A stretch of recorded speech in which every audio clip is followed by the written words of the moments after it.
पिछले पार्ट में हमने देखा कि बाई नैलन की स्पिरिचुअल एनर्जी को नियंत्रित कर लेता है और फिर वो बाहर आकर ताइजिन फेस्टिवल में घूमने लगते हैं। ताइजिन फेस्टिवल का दृश्य देखने में काफी खूबसूरत लग रहा होता है, तो नैलन उसे देखकर अपनी पुरानी यादों को याद करके रोने लगती है। तो बाई उसे समझाते हुए चुप करता है और फिर वो सभी मिलकर हवा में लैंटर्न उड़ाते हैं और हेवन से विश मांगते हैं। इस पार्ट की शुरुआत में हमें तियानजिन सिटी के लिन कोर्ट को दिखाया जाता है और फिर हमें वहां के अंदर का दृश्य दिखाई देता है जहां पे बहुत से लोग इकट्ठा हुए होते हैं और वो आपस में बातें कर रहे होते हैं। तो उनमें से एक कहता है, लिन एंसेस्टर ने अभी तक यहाँ क्यों नहीं पहुंचे? तो दूसरा आदमी कहता है, मैंने सुना है कि उन्होंने प्रॉपर टेक्निक से कल्टीवेट नहीं किया है, हो सकता है इसीलिए वो यहाँ नहीं आ रहे हैं। तभी हमें उस जगह के गेट से एक आदमी आता हुआ दिखाई देता है जिससे बहुत खतरनाक तरीके से एनर्जी निकल रही होती है। उसे देखकर सभी कहते हैं, लिन एंसेस्टर आ रहे हैं।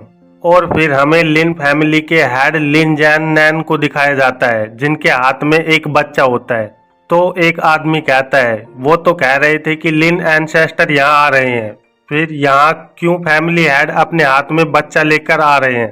तो लिन जैन उस बच्चे को वहीं रखे एक सिंहासन पर बैठाते हुए कहता है, फादर सभी गेस्ट यहाँ आ गए हैं। ये सुनकर वहाँ मौजूद सभी लोग एकदम से चौंक जाते हैं कि ये इस बच्चे को फादर क्यों कह रहा है। और फिर हमें पता चलता है कि वो बच्चा असल में लिन फैमिली का एंसेस्टर लिन चैंग होता है। और फिर वो बच्चा एक खतरनाक लुक के साथ कहता है, ठीक है चलो अब इसे शुरू करते हैं। ये सुनते ही लिन जैन कहता है, सभी मेहमानों का यहाँ आने का शुक्रिया, अब दावत शुरू की जाती है।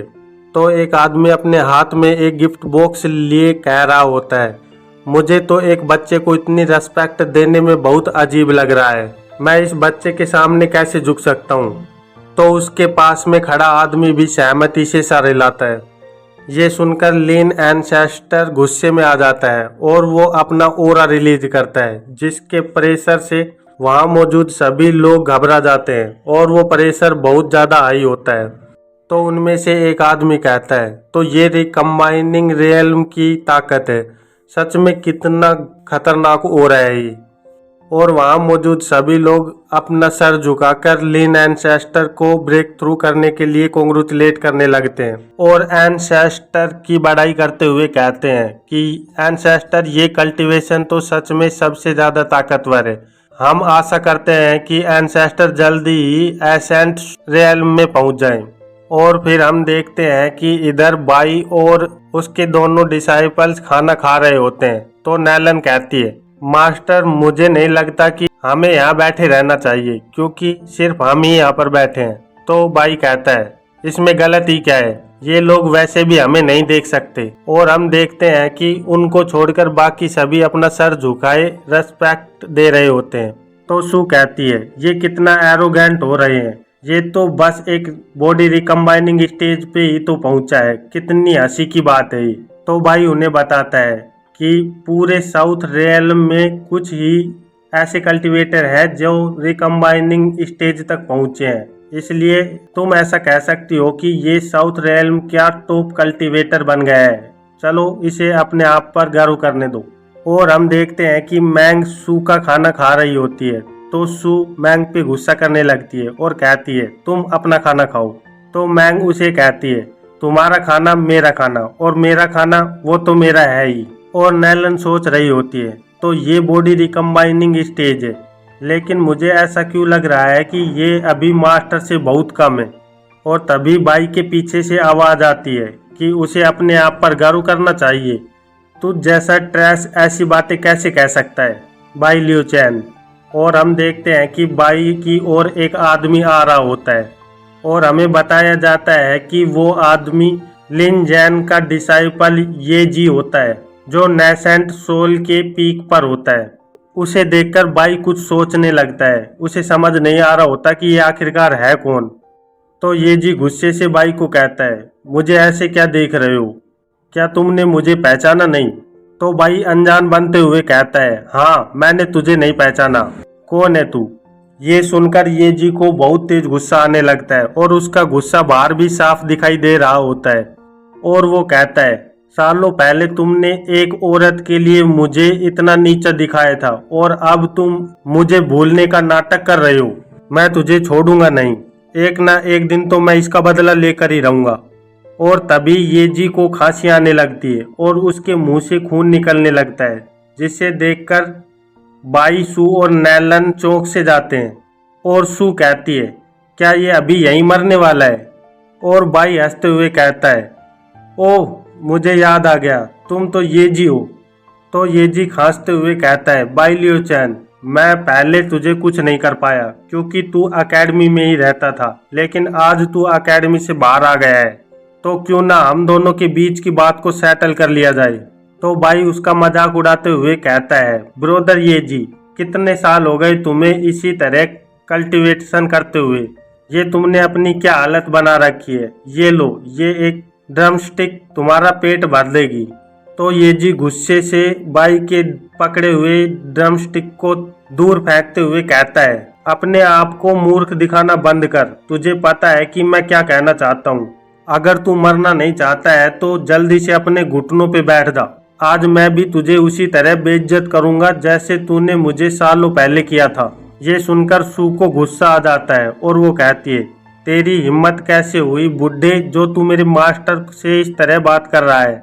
तो येजी अपने हाथ में पकड़ी स्टिक्स को आगे करते हुए कहता है, तू बहुत आवाज कर रही है। और उस स्टिक से एनर्जी रिलीज होने लगती है, जिसका प्रेशर सीधा सू के चेहरे पर पड़ता है। तो बाई उससे चॉपस्टिक से पकड़ते हुए कहता है, ब्रोदर येजी, जवान बच्चों से क्या लड़ाई मोल ले रहे हो। ये झगड़ा हम दोनों के बीच है, तो क्यों ना हम दोनों ही बात कर लेते हैं। तो येजी गुस्से से कहता है, तू मानेगा नहीं, तुझे तो सबक सिखाना ही पड़ेगा। तभी वहाँ एक आदमी आता है और कहता है, मिस्टर येजी, फैमिली के हेड ने मुझे कहा है कि आपको जल्दी से पैलेस में लेकर आऊं।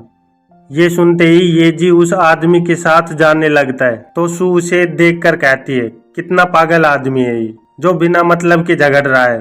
तो नैलन भी गुस्से में आते हुए कहती है, ये लिन फैमिली में कितने एरोगेंट लोग हैं, मुझे तो इनके अरेंजमेंट देखकर बहुत गुस्सा आ रहा है।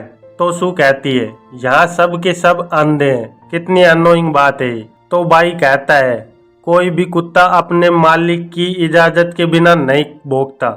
मुझे ऐसा लग रहा है कि लिन फैमिली मुझे वेलकम नहीं करना चाहती। तभी बाई के पास सिस्टम स्क्रीन अपेयर होती है और वो बाई को बताती है, कॉन्ग्रेचुलेशन होस्ट, तुमने वर्ल्ड मिशन को अनलॉक कर लिया है। अब तुम्हारा मिशन है कि आने वाले दुश्मनों को तुम्हें हराना है और अपना नाम यहाँ फैलाना है। तो बाई एक तालिस्मान बाहर निकालता है और कहता है, सेंसरी तालिस्मान, जिससे वो तालिस्मान एक्टिव हो जाता है। पर तभी वहाँ आसमान में बिजलियां कड़कने लगती हैं और फिर हम देखते हैं कि येजी जाकर एंसेस्टर के सामने घुटनों पे बैठ जाता है। तो एंसेस्टर कहता है, तो तुम बाई लियो चैन के वजह से 3 सालों से ब्रेक थ्रू नहीं कर पा रहे हो। तो येजी कहता है, मैं एंसेस्टर मास्टर का आदर करता हूँ। ये उस समय की बात है जब मेरा उससे कुछ झगड़ा चल रहा था, लेकिन मैंने कभी ये एक्सेप्ट नहीं किया था कि वो इतने छोटे दिल का होगा जो वो मेरे पीछे छुप के वार करेगा। वो तो अब मेरे लिए मेरे अंदर का शैतान बन गया है, जो मेरी बॉडी को भी वीक कर रहा है। मैं अपने एंसेस्टर मास्टर से ये चाहता हूँ कि आप अपने डिसाइपल का इंसाफ करें। ये सुनकर लिन जैन कहता है, ये तो पागलपन है, और कहता है, हमारे एंसेस्टर ने एक्सीडेंटली नेसेंट सोल को अपनी बॉडी से कंबाइंड कर लिया है। उन्हें अभी इस शरीर को यूज करने के लिए प्रैक्टिस की ज़रूरत है, और तुम चाहते हो अपने प्राइवेट मैटर के लिए वो किंग होंग एकेडमी से लड़ाई करें। तो छोटा बच्चा एंसेस्टर कहता है, अगर तुम कुछ नहीं जानते हो तो तुम्हें इस बारे में अपना मुंह नहीं खोलना चाहिए। मेरे शरीर में एबनॉर्मली चेंज आए हैं, इसका मतलब ये नहीं है कि ये मिस्टेक से हुआ है। ये तो मेरे लिए अच्छी बात है कि मैं इसकी वजह से ब्रेक थ्रू कर पाया। ये सुनकर लिन जैन कहता है, फादर क्या आप सीरियस हैं? तो एंसेस्टर बताता है, मैं ब्रेक थ्रू कर पाया, इसका पूरा श्रेय इस सीक्रेट बुक को जाता है जो मिस काईएक्सयू ने अपने पीछे छोड़ी थी।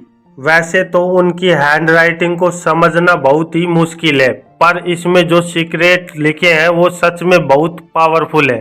एक बार जब तुम इमोर्टलाइजेशन की पीक पर पहुंच जाओगे तो मैं तुम्हें ये बुक देखने दूंगा, ताकि तुम भी बॉडी रिकम्बाइनिंग स्टेज पर जल्दी ही पहुंच जाओ।